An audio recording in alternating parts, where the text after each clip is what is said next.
Determine the location of the installation. And make sure to clean the surface.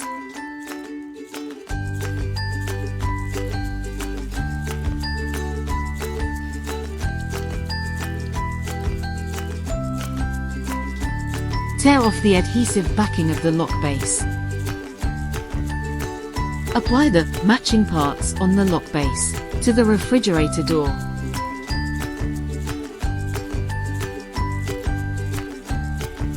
Tear off the adhesive backing of the lock body.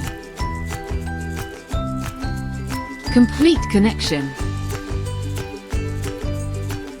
The adhesive will take effect after 48 hours.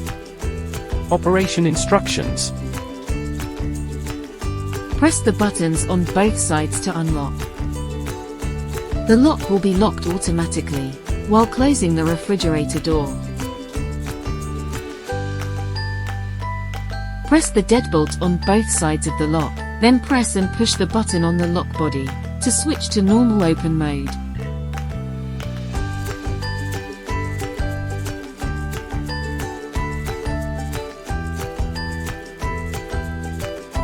Press and push the button of the lock body to switch to locking mode.